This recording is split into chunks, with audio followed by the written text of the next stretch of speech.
Okay, so I think I'm going to start now. We've waited pretty long and I have a lot to cover in today's session. Firstly, before we start the session, as always, I request all the teachers to please keep your cameras on so that we can make this session interactive and fruitful. So that I understand it's a Saturday afternoon for all of you and you must be pretty tired. So I'll try and keep it as interesting and fun as possible. Today, all of you might have noticed a new face in the training. That's Miss Shreyasi, who has also joined Instrucko as a full-time teacher. Today, Miss Shreyasi, she will be conducting all the games and activities. She will be doing the fun part of the training with all of you today, and she's very excited to, be a part of this. Miss Shreyasi, going forward, will be a part of all the trainings along with me. So, Shreyasi, would you like to give a brief introduction and then maybe start off the activity? Thank you, Adele. Hi, teachers, everyone. I am Shreyasi and I have joined Instrucko recently. It has been amazing in Instrucko, and when I was told that I'm getting an opportunity to interact with you all through this session, I was extremely excited. And as you can see in my face, I'm excited right now as well. So I have planned some fun activities for you all, and I hope you all will uh, engage into it. And I really expect to see everyone's face because I don't know any of you. So it will be really nice to actually get to see your face and talk to each one of you. So yeah, if everyone can just turn on their cameras. And so the first activity, I'll just give a brief. It's very easy. It's riddles. So you will see a riddle on the screen, and I'll give time. Anyone who gets the answer or any guesses, you are most welcome to put on any guesses. Just unmute yourself and start speaking, I think, and that's it. So yeah, let's begin.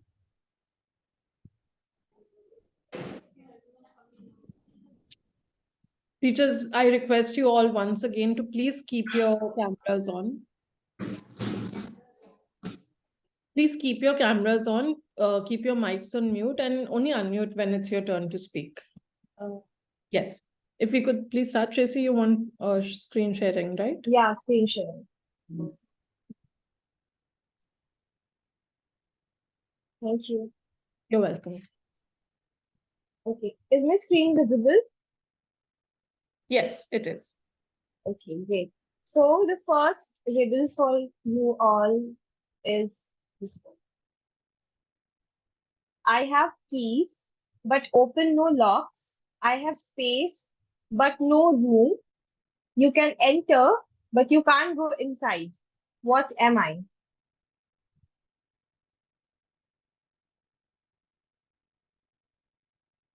Any guesses? You all can just start saying. Teachers, you could unmute and answer. I saw the Yeah. answer on the chat box. You could unmute and answer.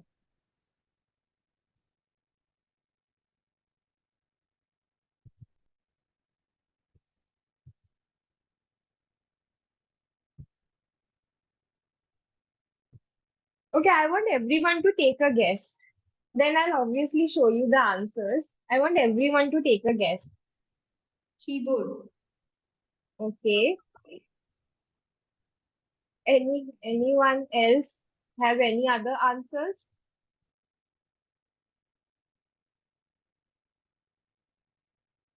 Okay, so the right answer is a keyboard. Very good. The answer is keyboard. Yeah, okay, great. Now the next riddle. I am not alive, but I can grow. I don't have lungs, but I need air. I don't have a mouth, but water kills me. What am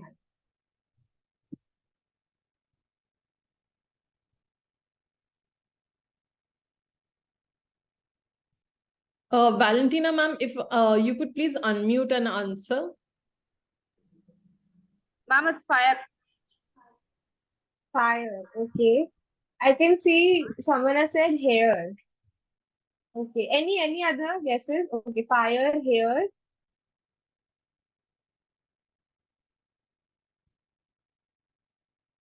Okay. Are these the two answers we have?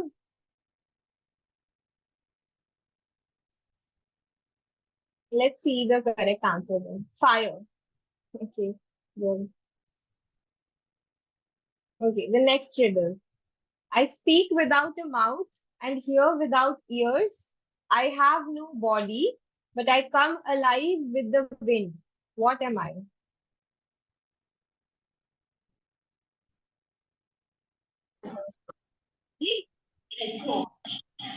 It's, I'm Is it sorry. is it echo? Yeah, I kind of had a technical glitch and I showed the answer, but yeah, it was echo. It was echo. Okay. Let's move to this riddle. The more you take, the more you leave behind. What am I? Footsteps. Footsteps. No. Footsteps? Yes. Yeah, okay. Any other answers? Footprints. Footprints. Similar, yeah. Okay, let's see. Yeah, great. This is also easy, I think. I'm full of holes, but I still hold water. What am I?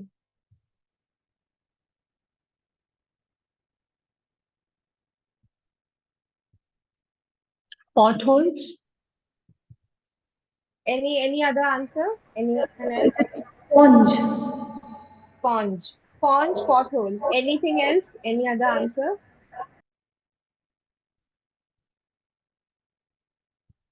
Okay, so we have two, pothole and sponge. Let's see which one's the correct one.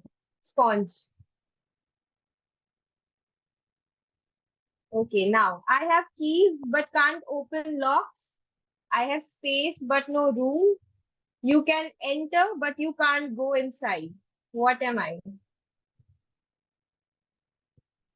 This was the first one, right? Yeah, this is repeating, ma'am, again. The Keyboard, first ma'am. question. Keyboard. Oh, okay, let's see the answer. It's a computer or a smartphone. Because it had like space, keys, as well as you can't go inside, and it was different. Okay. I am tall when I am young and short when I am old. What am Pencil. Pencil. Shadow. Candle. I? Candle. Candle and pencil. Okay, we have got two answers. Any other answer? Candle Candle. and pencil. Let's see. Candle. I think the pencil is also a correct answer.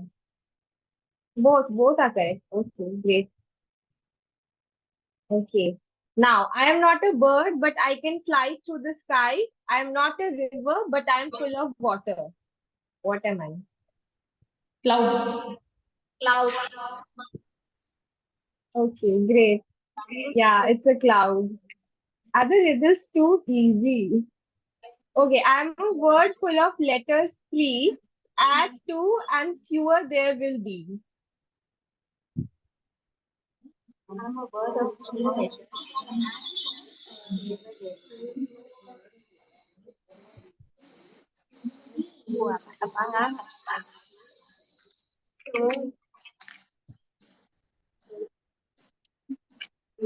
What is it? Is someone giving the answer? Yeah, that's Yeah. few. FEW. Okay, few. Anyone else? Anything else?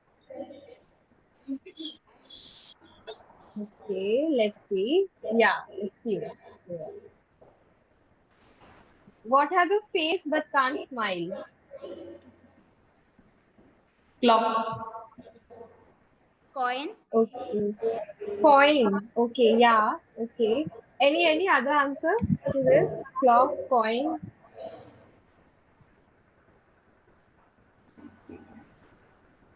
Okay. Clock. Now, I can fill up a room but take no space.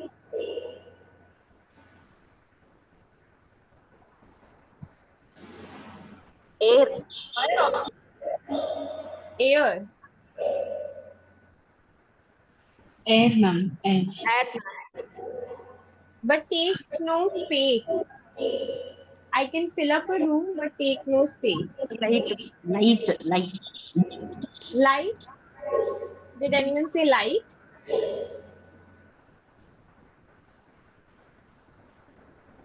Okay, let's see. Light, it's light.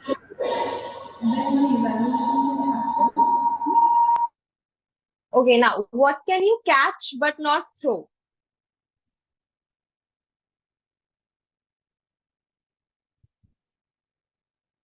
Time.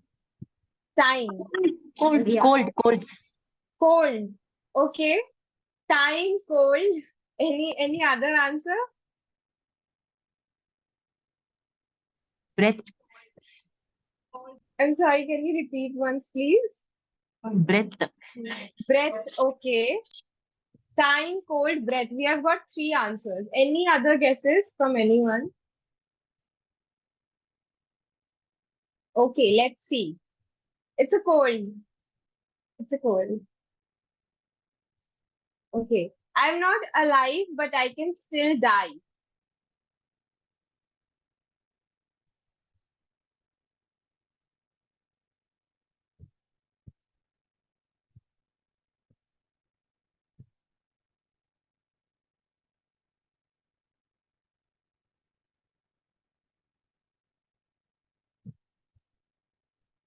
I am not alive, but I can still die. Battery, ma'am. It's battery. Battery. Okay. Anything Battery, else? I'm sorry, could you please repeat? Okay, I have got battery. Any other guess? Okay, it's a battery. I'm full of keys, but I can't open any doors. Keyboard. It can be a keyboard as well. It is a piano. Yeah. Okay, now this. When Josh was 8, his brother was half his age. Now that Josh is 14, how old is his brother? This is actually simple, but sometimes people tend to. 7. 7. 7. Okay, 7. Any other reply? This is a very easy question, very easy riddle, but sometimes we tend to make a very small mistake in this as well. When Josh was 8, his brother was half his age. Now that Josh is 14, how old is his brother? I have got 7 as a reply answer. Any other answer? 10. 10. Okay. Any other 12. answer? 12. 12. Okay, 12. 7, 10, 12. Okay. Okay, let's 10. see. 10 only. It's actually 10. See, when Josh was 8, his brother was half his age. So 4. But now that Josh is 14, how old is his brother? It's basically 4 less. So 10, actually. It's not exactly half, but 4 less. Yeah. Okay.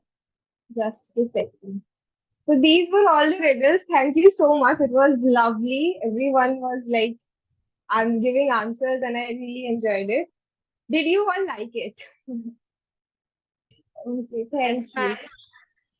So Thank you the very much. next, yeah. Thank you, Shreyasi. Thank you very much. It was very entertaining indeed. And thank you, teachers, for participating. Okay, so now that Shreyasi is done with the fun part, I will get down to business. And as I told you, we have a small test for the teachers who did not hear it. So I'm going to put the question paper in for you right now. And then I'm going to start discussing whatever we have planned for our meeting today. Just a moment. If you could please download the question paper from the chat box. I'm just putting it on.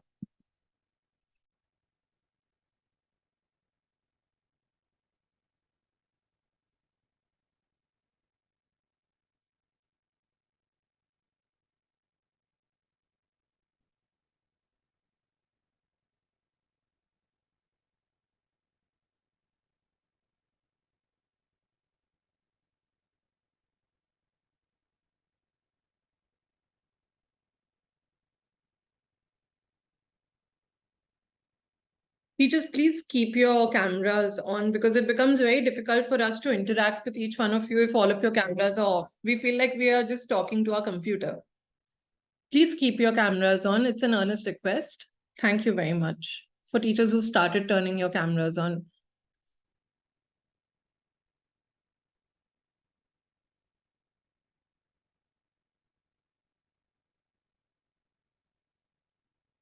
Okay. Okay. Has everyone downloaded the question paper? Can I see a thumbs up? Okay, perfect. So I'll just share my screen with you and tell you what. So we have a training session the next week too. So this is what we will be discussing. Okay. If everyone can see my screen.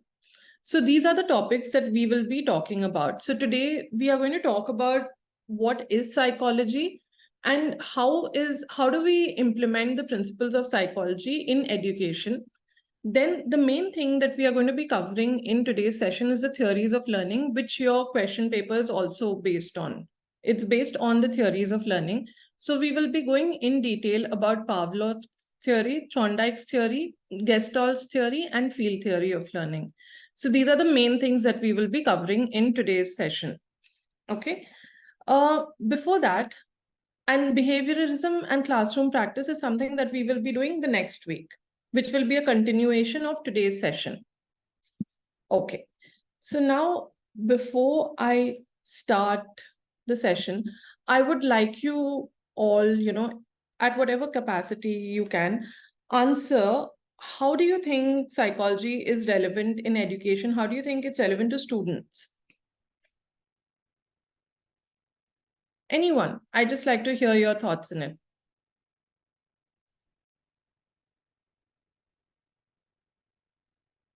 I know there are some very experienced teachers here who know a lot about classroom behavior and child behavior. So I would really like you to answer and make this a productive discussion. Ma'am, what's the question? How is psychology relevant in education? What is psychology's place in education? Ma'am, if you know the psychology, we can work with them very well. Like we can understand what they are going through, if their mood swings and everything. We can work on it very well if we know psychology about the children. Okay. Okay. Psychology could be as simple as understanding why a child's mood changes the way it changes, why a child reacts a certain way to a situation.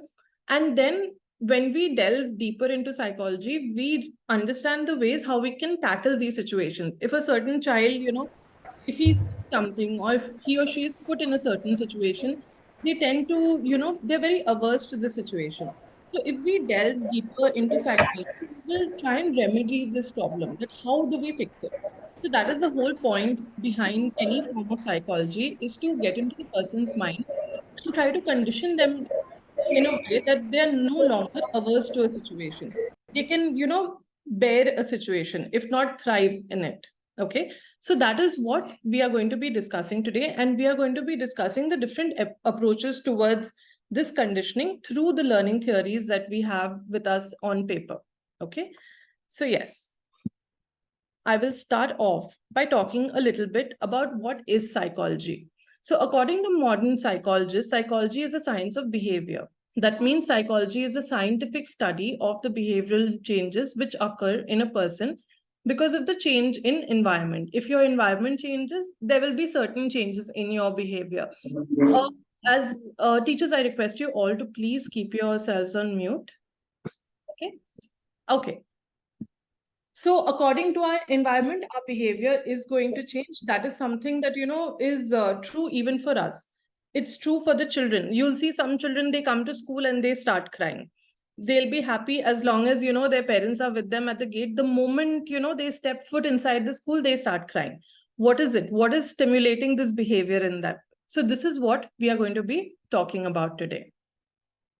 Okay. Now, education psychology specifically deals with the behavior of learners in a learning environment. That is why the scope of educational psychology is relatively narrow and specific, okay? So today we are just going to be focusing on educational psychology rather than psychology in general. Okay. Is there anything that you would like to ask me? Is there anything that you would like to share with us about how psychology, or, specifically your experience with educational psychology has helped you in a classroom? Have you ever been able to tackle a situation with a student where you feel that, knowing the child psyche, understanding the child psyche has better helped you deal with a problem in a classroom?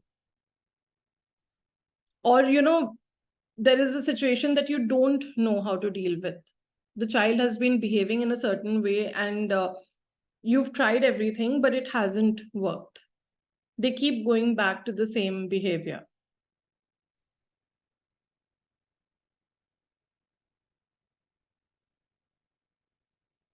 So, okay, I'll put a situation forward to you. I'd like to hear what your responses would be to it. So there's a child, say in grade 2 or 3, and all of his other classmates are writing. This child can write, but on certain days he chooses not to write. How would you approach this? What would you do in this situation as a teacher? Why do you think he's doing what he's doing? Ma'am, I had a child in my class last year that he used to hesitate to write. So then actually we had a psychologist in our school. So I actually consulted with her. So how can I work on with him? So he was like, his posture was not correct. So he used to cover the book completely and used to sit and write. So when we had a discussion, she told that I have to I used to make him interesting, and I started giving some responsibility to him. So that is how I just control that child to make him to write and giving distributing the books and all. I did give the pencil and. So what was the problem? Why was he not writing? Then the ma'am told first of all he is not used to because of corona he was not practice more into writing and all. That is what it made him to hesitate to write. So slowly when it comes, I was started without posing. I told him that you take your time writing slowly, not a problem. So I used to sit with him to make him write. So we took little time to make the child to write. So, but somehow, at the end of the year, it came out very well. That's really wonderful, ma'am. So, in this situation, the child is averse to writing because he or she has seen that, whenever he writes, his writing is firstly not appreciated. Usually children who are not very good at, a certain thing, they don't do it.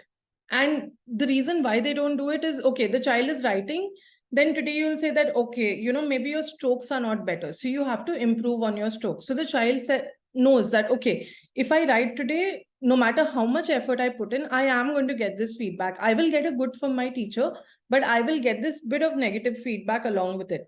Next time the child tries to write, and as you said, ma'am, there are a lot of social and environmental changes that have happened in our times that have made children, take a back foot when it comes to education. So now when these children have come back to school from, these post-COVID times where learning was completely online, a lot of things that, teachers could have done in a classroom in person has not been possible. So those areas have not developed in a child as yet. So what happens is, okay, children's strokes are not good. Children's, attention sitting in one place and taking instructions from you who would have been a stranger for a younger child who would have come back from post-COVID. That is something they're not used to. So there are many environmental factors and stimulus around them that makes them averse to doing a certain thing. So in this situation, it is the teacher's duty to understand why is the child reacting like this. And then maybe, the teacher should take a step back here and try and reflect upon how is it going to change, how can I make a change in this situation? Okay, so we will go on to those theories gradually. Okay, now education psychology examines different problems of learning and tries to solve these problems. How do learners learn? What is the relation between learning and maturation? What are the conditions of effective learning? What is the relation between learning and motivation? And how can we help develop a suitable learning environment? So this is basically, what every school and every teacher wants, is to develop a suitable learning environment for their children so that we can get the best results out of them. So that is what we are, motivation is something that we are going to be talking about in the next session. Today, we are just going to understand why children behave the way they behave. Okay. So that is going to bring me to the theories of learning. Okay. As I told you, today we are going to discuss 4 theories of learning. I will share my screen with all of you now. Okay. So a learning theory is an attempt to describe how people or animals learn and thereby helping us understand the inherently complex process of learning. Learning theories have 2 chief values. One is providing us with vocabulary and conceptual framework for interpreting the examples of learnings that we observe.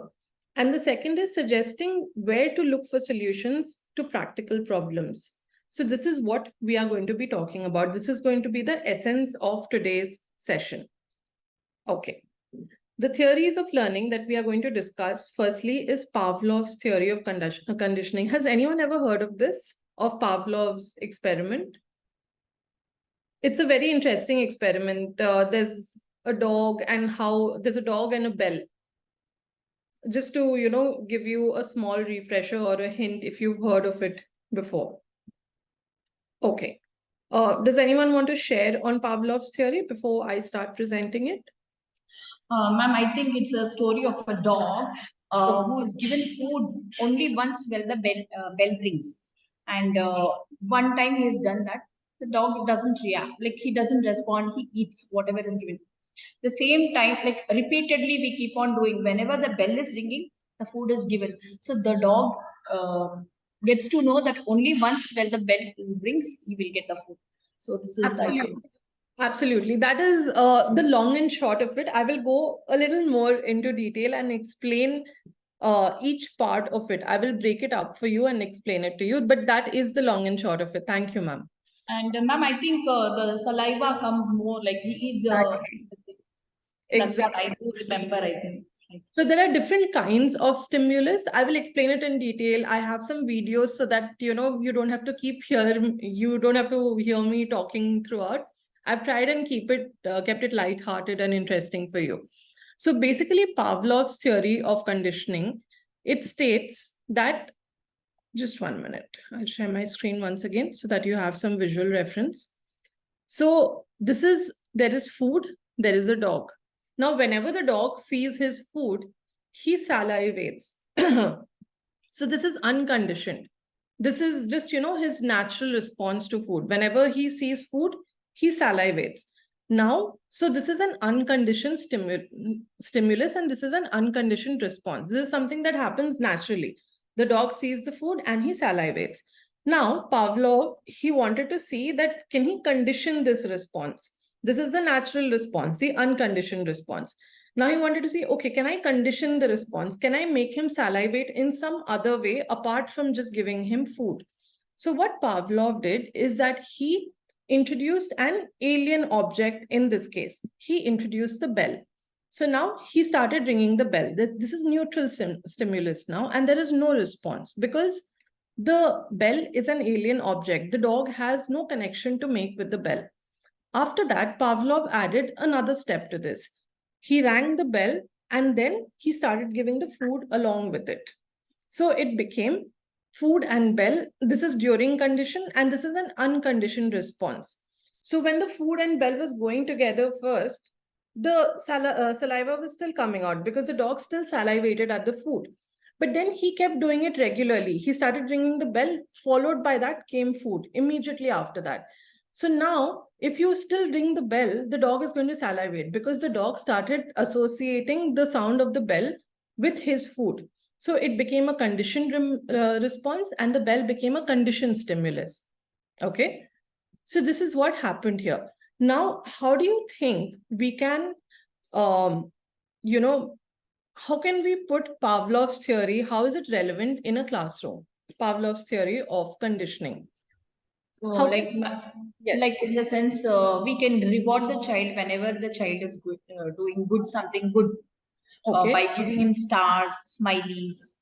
So whenever the child is doing something good behavior wise or in the disciplinary behavior, then we can give the child an appreciation by calling him in front of the class and appreciating by clapping him. So all these things we can do. So, does this mean that, the child will associate speaking well? So, what is the conditioning that is happening here? If you could break it down and explain it. Ma'am, I think once, even if the if the child is behaving well in the class, he's being appreciated by his friends. And the reward of a best star goes to him. So he feels very, very happy in front of all because the one who was very timid and very quiet child has been made as a limelight in the class. So Okay. probably this could Okay. be one. Okay. So this, Saiba ma'am, we'll come to later. I will answer your question later. I mean, I'll give you a little more response on this later. For now, I'd just like you to think about something. Does it happen that, sometimes a child is very scared to go and speak on stage or to, speak in front of an audience? But if you put their friend with them, or if you put their favorite teacher with them, they suddenly gain confidence. How does that happen? Has that ever happened in your experience? That a child, if they are just put, a very anxious child or a very nervous child, they go into a certain environment and then they just freeze. But that same anxious child or nervous child, if they go into that same environment and then they see their favorite teacher or they see their parents or they see their best friend over there, they suddenly gain confidence. How does that happen and why does that happen?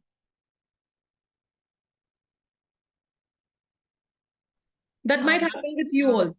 You might go to, an unknown place, but then suddenly you see your friend and everything seems okay. I can, take this challenge on. Why is your mind conditioned that way? We are not scared of them. Like We have that comfort zone with them. Comfort zone, yes, comfortable. So how is your mind conditioned? What is the conditioning that your mind has gone? What do you associate? You associate safety or security with that person. Whether that person, they might be a really tiny person, but if you're in with a lion, you will feel, okay, I'm very safe. I can do it. This person is here with me. It's not that, that person is physically bigger or stronger than you, but you feel that, okay, I can still take on the lion. Why? Because you associate safety with the person. Your mind is conditioned in that way. Whenever, that person comes, so you feel, so this Pavlov's dog also, whenever he hears the bell, he will think food is coming. So he will react in that way. His mind will, become happy. He will start salivating whether food comes or not. So the same way, our mind and children's minds, more specifically, are conditioned in a certain way that they associate things with safety and security. Now, coming back to the child who was having difficulty with writing. So how do you think we could use Pavlov's theory here to make that child more comfortable with writing?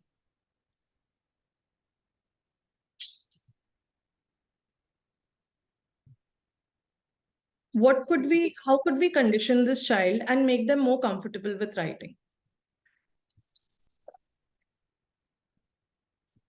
Well, we should give the confidence and we should say that you can, like, we are there. Okay. Motivation. Child, appreciate the child.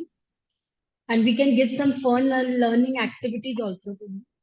Okay. That's right. Either we could become the source of motivation for the child and condition the child in such a way that, we are your source of motivation, or bring in an external sort of a source of motivation where peer learning could also come into play, where you could tell their best friend that, you sit beside your friend and today you are in charge. You help your friend with writing wherever, because children have their own way of giving feedback and children absorb feedback also in their own way from their friends. So this is one solution to your problem. Do you think there could be more solutions?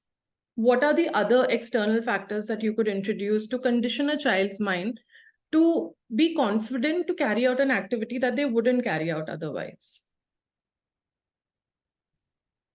We can be more closer to them and identify the Yes. problems, and we can sort out the problems by becoming That way closer. we become, yes, we become the safe space for the child. We condition their mind to like us. So for that, we have to be a very, very likable teacher so that, the child feels confident around us.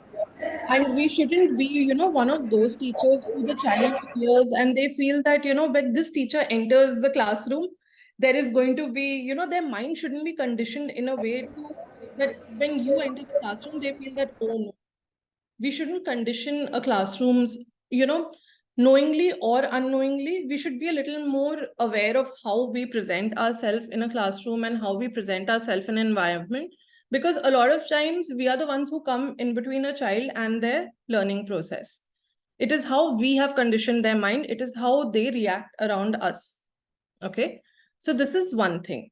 Is there any other examples that you would like to add to this? Before I go on, I'd like to show you a small video of Pavlov's theory. Just one moment, please. I'll share my screen with you.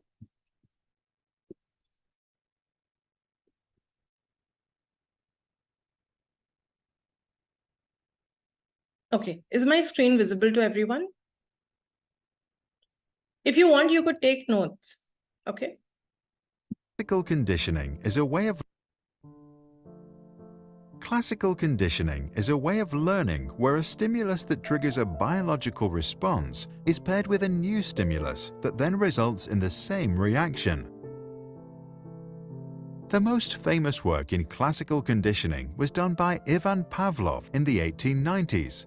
During this time, Pavlov did a lot of research around the digestive processes of dogs. One day during his research, Pavlov noticed that the dogs began to salivate in the presence of the technician who normally fed them. He wondered if the technician was a trigger that stimulated a response associated with food. To find out, he constructed an experiment that would allow him to measure a dog's output of saliva. First, he served the dog food. Then, he served food while playing the sounds of a metronome and repeated the process a few times. Finally, he removed the food and only played the metronome. The dogs began to salivate in response to the metronome alone. Pavlov concluded that if a new stimulus was present when the dog was given food, then that stimulus became associated with food and caused salivation on its own. When he published his findings, Pavlov called the food an unconditioned stimulus because its effects on the dog were not learned. Instead, they triggered an unconditioned response that happened naturally and completely out of the dog's control. The metronome is at first a neutral stimulus. Through the process of repetitive pairing with food, the dog learns to connect the two. This means that the neutral stimulus becomes the conditioned stimulus, and the response to that, a conditioned response. He also reported that 1. Learning occurred most rapidly when the interval between the sound and the appearance of the food was short. 2. The saliva produced by the sound differed in composition from that produced by the food, which means that the conditioned response was not an exact replica of the unconditioned response. 3. While there are several forms of conditioning, such as forward and backward conditioning, classical conditioning cannot create new behavior or be used for training, but instead triggers involuntary biological responses. 4. We can almost entirely undo the conditioning. This happens through extinction when we repeatedly present the conditioned stimulus in the absence of the unconditioned stimulus. So, what occurs inside the brain? When a dog sees the food, the signals from the eyes and nose stimulate the brain, which activates the salivation glands to secrete saliva to aid the dog with the digestion. When a dog hears a sound, the ears send a signal to the brain, which takes note but has no reason to activate anything. When the two different neurological processes are being activated simultaneously, new synaptic connections occur between the auditory stimulus and the behavioral response. Over time, these synapses are strengthened so that it only takes the sound to activate the pathway leading to salivation. You can try this popular classroom exercise. Take a friend, sit down and relax for 2 minutes. Then allow your partner to check and record your pulse rate. Your partner will then tap a pencil on the desk 5 times. Right after, stand up and hop on one leg for 30 seconds and then check your pulse again. Repeat the procedure 4 times, having the partner record all data. After relaxing for the 5th time, your partner will tap the pencil 5 times as usual. Now, instead of getting up for your exercise, only check your pulse. If the conditioning was successful, your pulse rate will rise even without engaging in exercise. What do you think? Does classical conditioning always work? If so, are commercials a form of mental manipulation, and should we limit advertising in public spaces? So it's a very controversial question, and a lot of psychologists disagree with classical conditioning. So they feel that classical conditioning is not effective on a larger scale. Do you agree with that? Yes or no? Why do you feel so it is not effective? If anyone feels that classical conditioning is not effective, why do you feel so?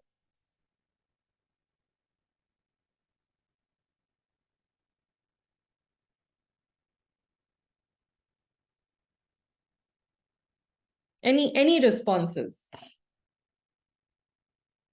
The answers were there in the video itself.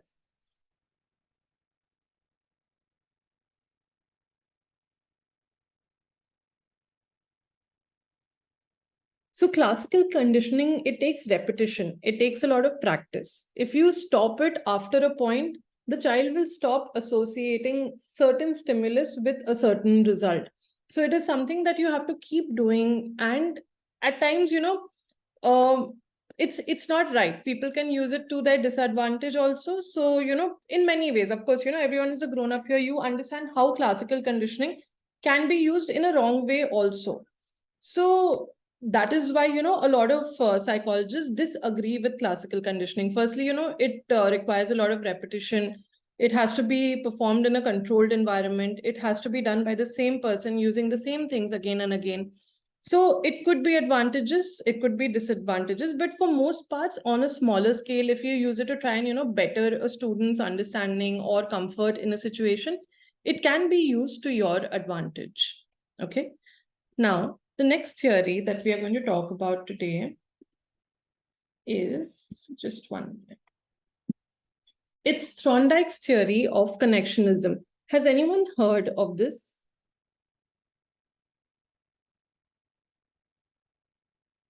Thorndike's theory of connectionism. Okay.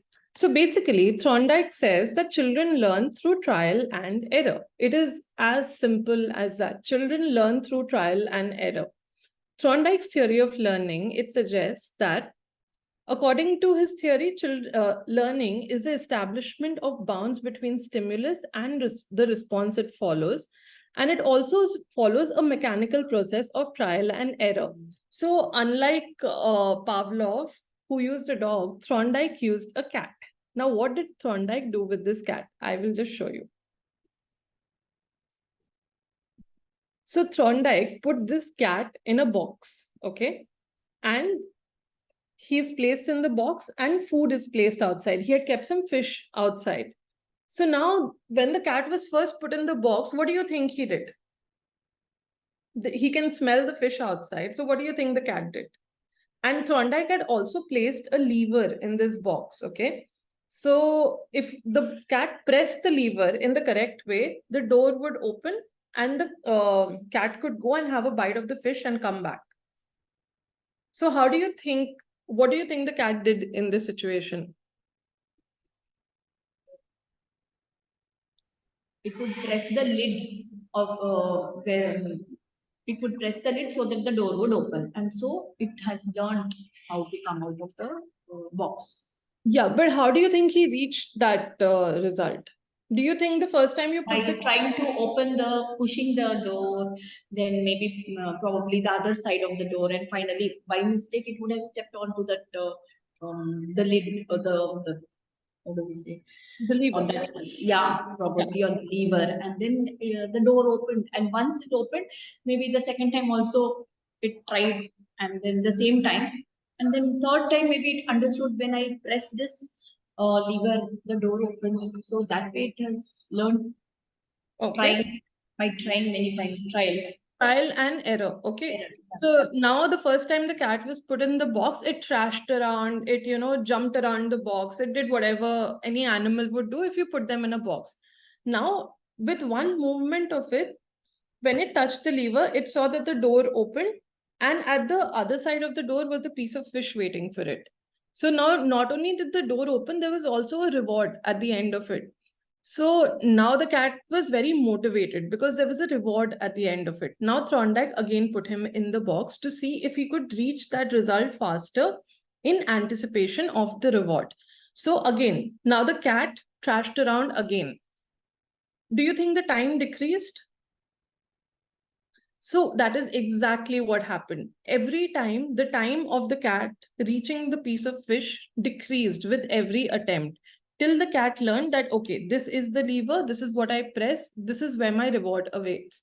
So that is a very, that's something that we use in classrooms a lot. How do you think we use this in classrooms? How do we use connectionism in classrooms? What does a child connect with what? With the games period. They love to go to games. So we generally tell them the notes are there. You need to complete the notes. Who is completing the notes quickly will be allowed to go to the games. So in anticipation of going to games, the children will write fast and they will write neatly. And also we tell them to write neatly. So they do that. Absolutely. They Yes. are waiting for the reward. Yeah, that's They the wait games. for the reward. Now, if there's a spelling test and you see that, a child has not done well in their spelling test, or they've not done well in whatever test you've given them, but you tell them next time, if you score 5 and above, you will get a star, or, all your classmates will clap for you. Do you think they'll put in an effort? Do you think if that, next time they don't get 5 and no one claps for them, will they be motivated to put in that effort the time after that? No, they will not. So you will have to help them reach that goal so that they experience the reward. A child will only endeavor to do better if they experience a reward. So appreciation is a must in a classroom. We, a lot of times underrate how valuable appreciation is. Small things like this, just saying good job, or, maybe as ma'am said, letting them go for their games period, things like this, whatever motivates the child, it's nothing but positive reinforcement. That is something that, have been established in detailed theories with a lot of experiments through time. So I will Be just open and approachable also, ma'am. Be open and approachable absolutely, to the children. absolutely. So that will, if you are open and approachable, then they are conditioned to polite behavior from you. So they will always come to you knowing that, this teacher is going to give me a solution. So your behavior has conditioned them in that way. So if a child, does not react to you in a certain way, you have to delve inside that, why is the child not coming to me? A lot of times, we think that, this child is naughty, this child is like that, but the same child will behave differently with most teachers. Of course, there are always exceptions to the rules, and, being teachers, we deal with so many children. So one rule does not fit everyone. But yes, there is a general rule, and that is why, there are generalizations.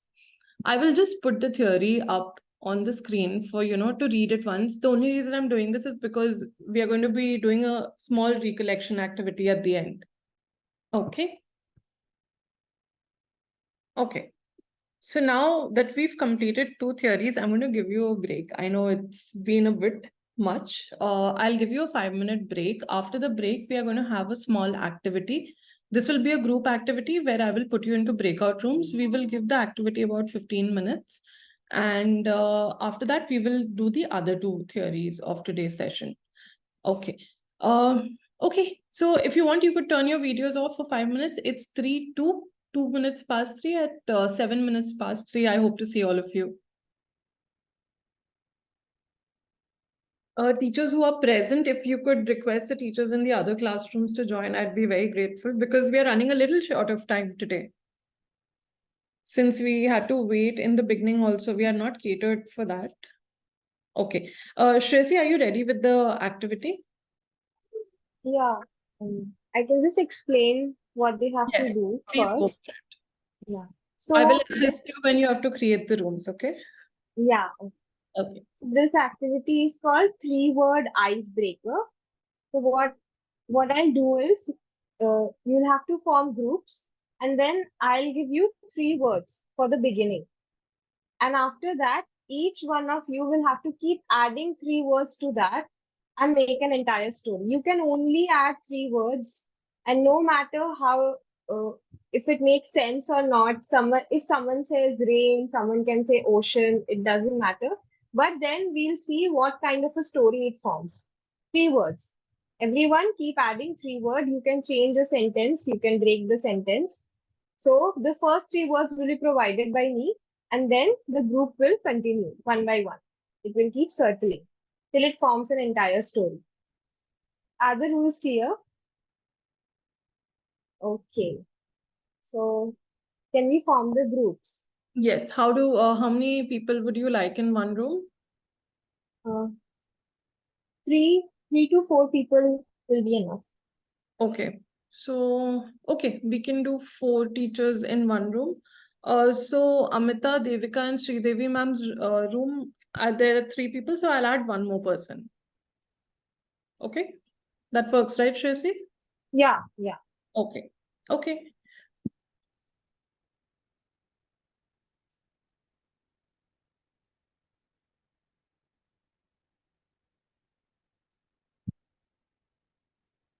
So basically the group will have to unmute and actually say 3 words, each one of the teachers. We'll give them some time to, Yeah. practice the story before they present it to everyone. Yeah, absolutely. Okay. Okay.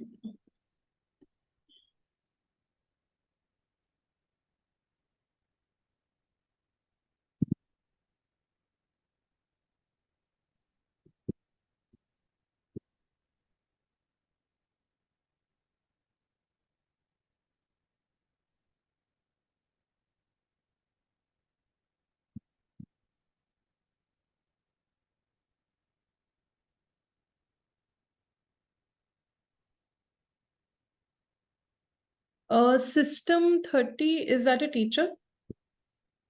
Ma'am, actually, I have connected with my mobile as well as system. My system doesn't have camera, so I have on it in my mobile. Okay. Okay. Yeah. Okay. So I have assigned rooms to all of you. I'm opening out the room. Shreyasi, I will make you the host. You can go into each room and you can give the topics. Okay? Yeah, okay. Okay. Please accept your rooms.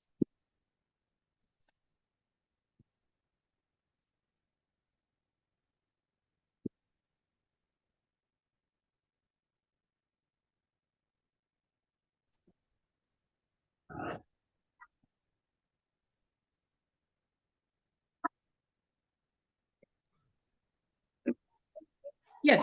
So all the teachers are back. Welcome back, teachers. Are you ready to present? Can room number 1 present first, please? This is room number 3. Room number 1, who were the teachers in room number 1? Amita, Devika, Sridevi ma'am, Bhuvneshwari ma'am, could you start presenting, please?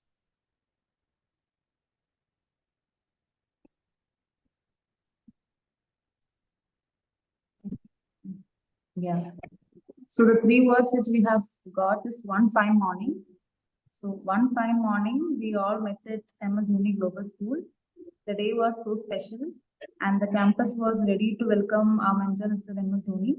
As his name is Captain Cool, he was very cool and humble. He addressed us, and his speech motivated us well. Okay. Yeah, still here only. Okay, so if you could tell us, in the bits of 3 that you added on, so that we have a clearer picture of how you added on exactly 3 words to the story. It's okay. Now that you've presented, teachers who are going ahead, as I told you, you have to add on bits of 3. There are chunks of 3 words that you will add on to the story per person to make it a whole story. So while presenting, each teacher should say 3 words and then complete the story. The 3 words that you added on to the story. Yeah. Okay? Is that okay? Okay. Okay. The next group, if you please start presenting, Ankita ma'am, Gomti ma'am, and Debarprita ma'am. Ma'am, you're in mute. Yeah, hello, ma'am. Hi. Yeah. Ma'am, actually, we 2 teachers are sitting in one room, 2 teachers are sitting in the other room. So we Okay. just discussed. So we have written on. So shall I read the Yes. whole? It's not in chunks of 3? What was I? No, it was. Okay. Okay. Yes. Yeah. I was shocked to know that. Sorry, no, this is the word, ma'am. Okay, I was shocked it was given by you. Then we continue to know that my friend was not feeling well. So I visited her and she was delighted to see me after a long time. We spent time and recalled our old times. We laughed a lot that made her feel better. So laughter is the best medicine. So moral of the story is we shall empathize and be considerate to each other. Okay, very nice, very cool. I like how it took a turn. Very nice. So even if you do that, if you just stress on the 3 bits, that you are putting forth, it's very nice. Thank you, ma'am. Thank you very much. Debarprita ma'am, was it the same story that yeah? It was the same, right? That both of you discussed? Yes. Okay, Same. wonderful. Yes. Room number 3, Pushpa Yes, ma'am, ma'am. Saiba ma'am. Yes. Yes, ma'am. Pushpa ma'am, shall I read since I have written it? Okay. Room number 3. The topic, like suddenly it was given like a phrase to us. She was late. So we have not kept a name for that lady. Okay.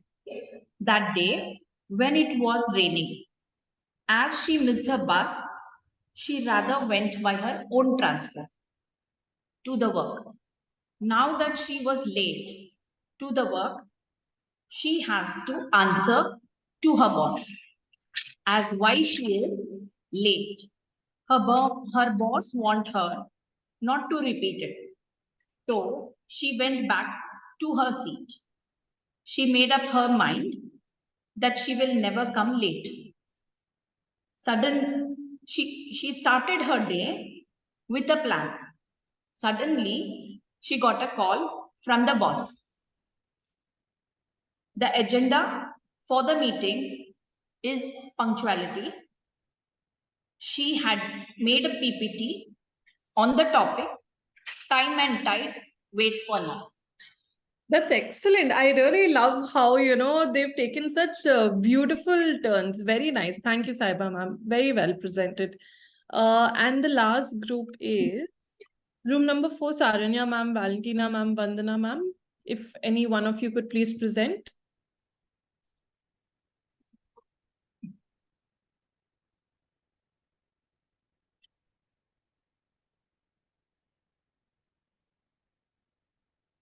Ma'am, your screen is on mute. Thank you. Okay. Our 3 words are he saw he was walking. These are the words. Okay. He saw a goat when he was walking in the dark Sorry, night. ma'am. Sorry to interrupt. Ma'am, if there is any other screen on in your room, even phone or anything, if you could please mute it because the voice is echoing. Only leave your one screen unmuted. Everything is muted. Let's mute everything. Okay. He saw a ghost when he was walking in the dark night. The wolf started howling and he ran for his life and lost his way in forest. Suddenly he saw a light and left a deep breath, hoping to save his life. As he reached the place, it was a wolf's bright eyes. They had eye-to-eye contact. He stood still, and slowly wolves came near him and smelled him. The boy could sense the wolf's craving for love and affection. But the boy stood still without any movement, and slowly the boy tried to pat the wolf. Gradually, they created a bond and they lived happily together, helping each other. Okay. Amazing, amazing. I really like this, how, this all took a nice turn of events here. So these are, things that you could use in your classroom too, especially for, your English classrooms, or if, you're trying to elicit responses with respect to other subjects. These are small games and activities that you can use in your classroom. Like, Shreyasi had put a small maths riddle. That is something that, maths teachers could use. I mean, not that specific riddle, that you could just present material to them in a playway method so that their minds are more engaged and, they find the lesson more entertaining, something to make them happier and more stimulated with the lesson. Yes, So ma'am. This activity was held in the zero period in my English class. We have already played this. okay, that's wonderful. That's really nice. Thank you. Thank you for sharing that, ma'am. Okay. Teachers, so I will get back. Now, we were speaking about Thorndike's theory. Does anyone remember which animal Thorndike used? Cat we use. Yes, Thorndike is the guy with the cat and the lever, where the cat learns to use the lever through trial and error. Okay. Now, this theory has been divided into three further parts: the law of exercise, the law of effect, and the law of readiness. So, the law of exercise states that when the same stimulus is given over and over again, causing a particular response, the connection between that stimulus and the response is strengthened. Okay. If the child keeps getting positive reinforcement, they will get used to the idea of positive reinforcement and they will always strive towards getting that positive reinforcement. Their aim will always be to get the star, to get the game spirit, to get, something good at the end of it. They will expect that if they do it this way, there will be positive reinforcement for it. So that is the law of exercise. You keep doing it over and over again. The law of effect states that when a response, if you want a response to reoccur, when the same stimulus is present, the connection between the stimulus and the response gets strengthened in the same manner. When a response to a stimulus produces annoyance, then the same response is likely not to recur. So if something is, giving them a negative response, they will not do it. If something is giving them a positive response, they will do it again. It's, just basic human nature. These are all the laws and that studies that have gone into understanding it and how to, better our classrooms. And the law of readiness, which I feel is the most important. A task will only be, carried out properly, thoroughly, and the learnings will only be retained if the task has been done willingly, or if the learner has learnt the thing willingly. Willingness being the key thing here. That if a task has been carried out willingly, there will be a positive response. If the learner has been ready to learn, and if they've retained, I mean, they will only retain information if they learn willingly. So it is our job as teachers to help our learners learn willingly. Information can only be retained if you have learned something willingly. If it is, just for the purpose of something and it is not going to be retained. How many of you, have retained things that you studied? So I was a science student all through, like right up to college.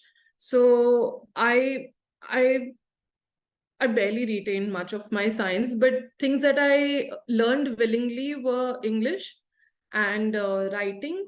So those are things that I've retained all through. You can, ask me about anything in grammar, I can tell you about it.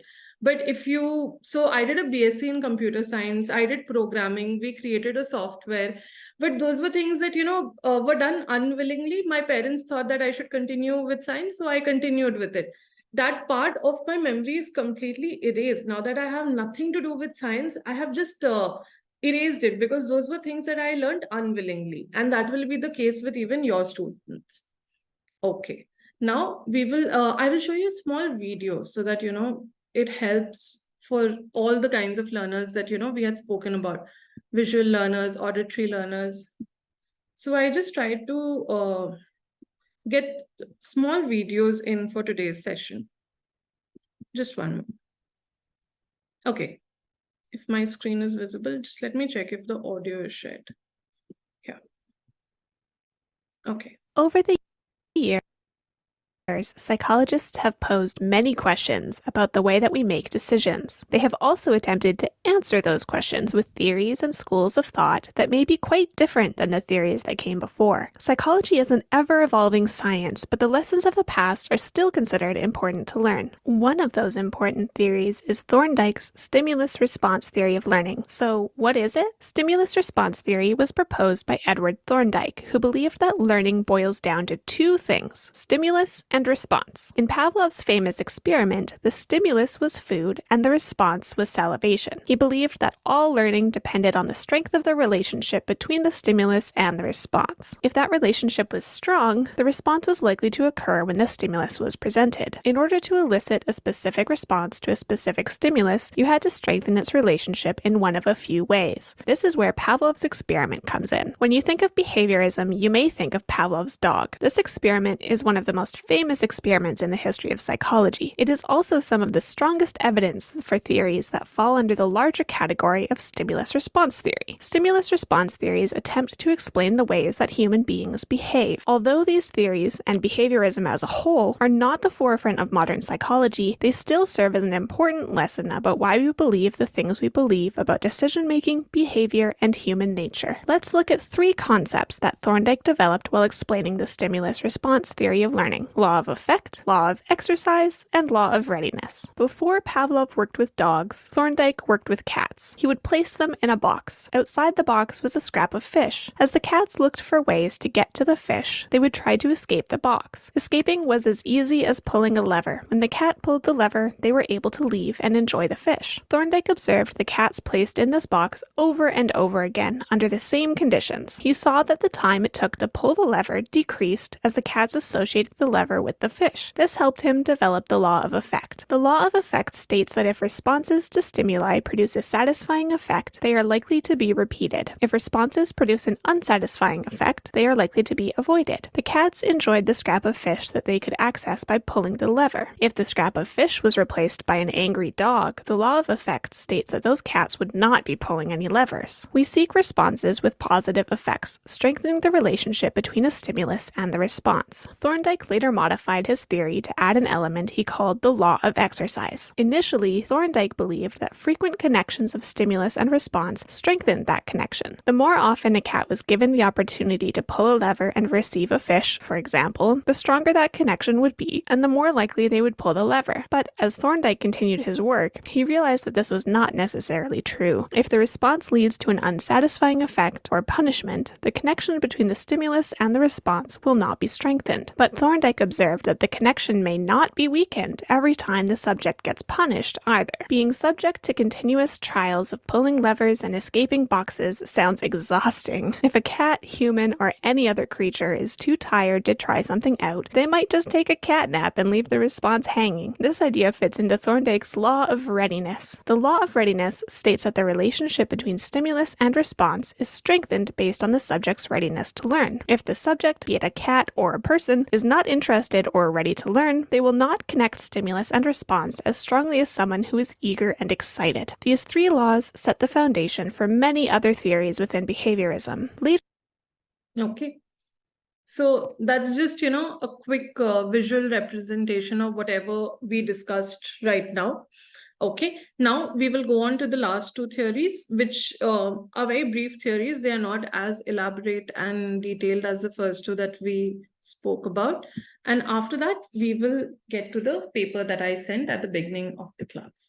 Okay, so now we are going to talk about Gestalt's theory of insight. Okay. So basically, Gestalt is not a person. Gestalt in German means the essence or the shape of an entity's complete form. Okay.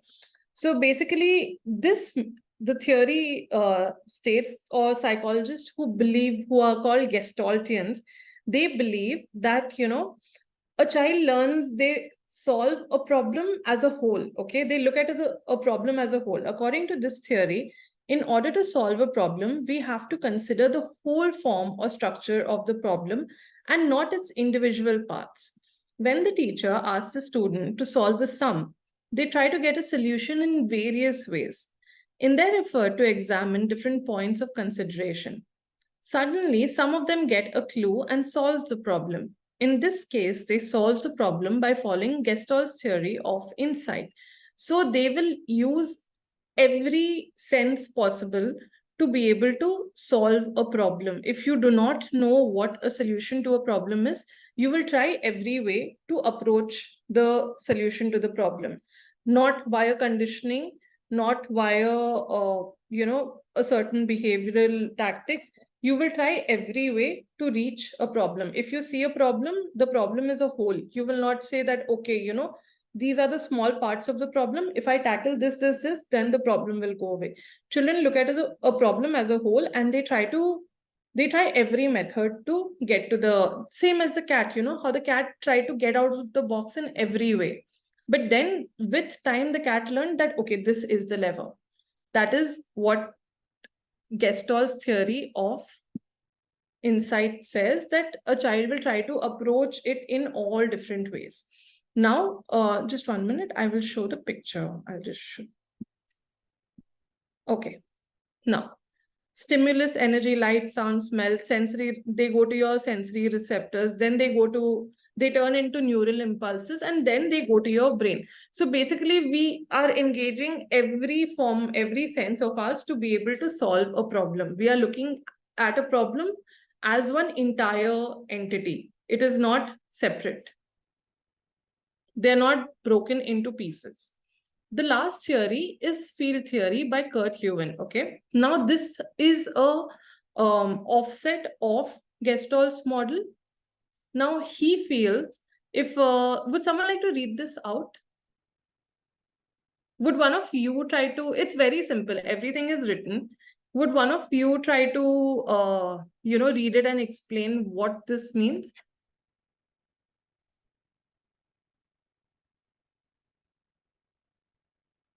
Anyone, absolutely anyone. Ankita ma'am, would you like to have a go?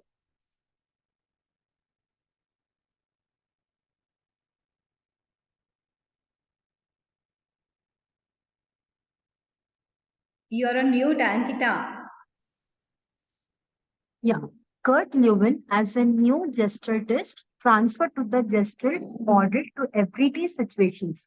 He was greatly influenced by Einstein and applied the idea of Einsteinism, field physics, to psychology.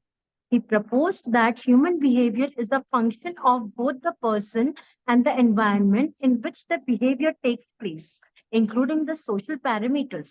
The belief behavior was purposeful and visualized the individual as existing in a field of forces, which included plus valences, forces which attract people, and minus valence forces which repel people.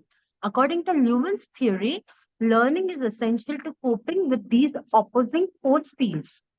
Imitation too has an important role to play in learning.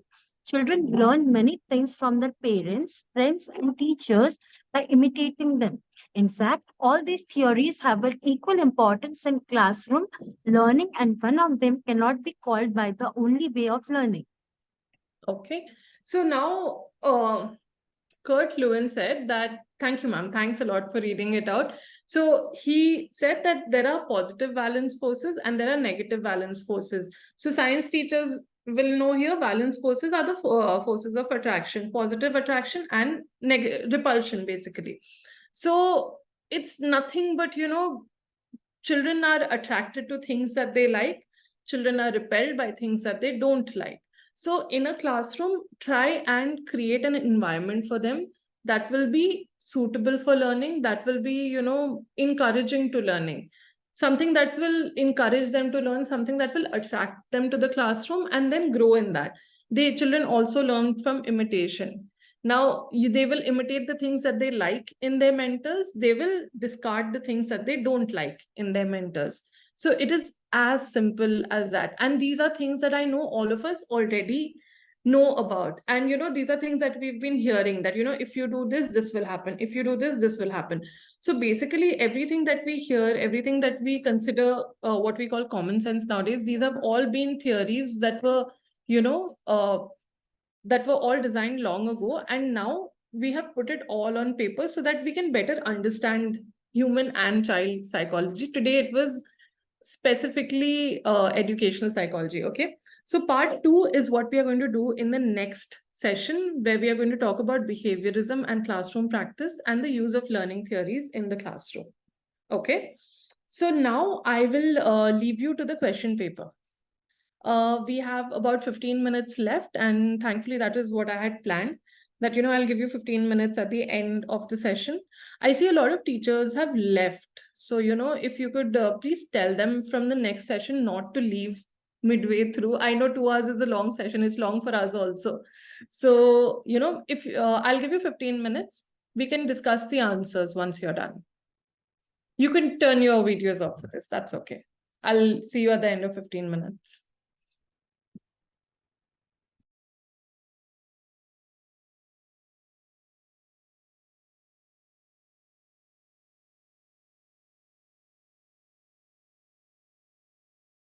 Your mobile is. Ma'am, we are ready.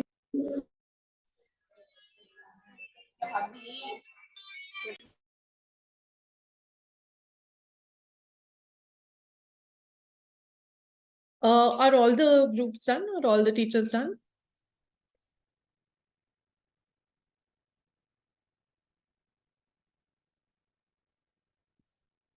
Okay, I'm going to stop my screen share. Teachers, are you done? Could all of you download the questions, or was everyone referring to the screen? We are referring the question paper, ma'am. We have downloaded ma'am. You all downloaded it? Okay. I was wondering if it was not downloadable. Okay, what's the first answer? That is first answer. Where is the question paper? Question paper. What? Sorry? Food. Okay. The first answer.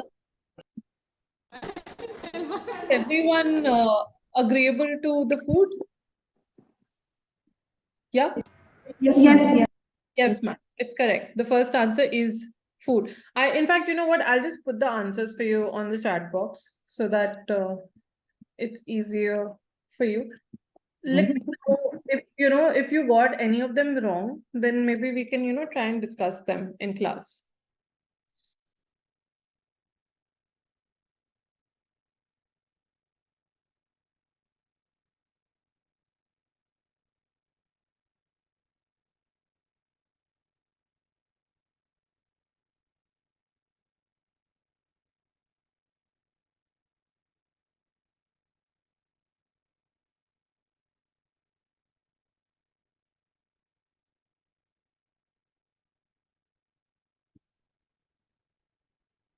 So before we start the next session the following week, we'll do a small recap of whatever we've done today. We'll do a small recap of all the theories.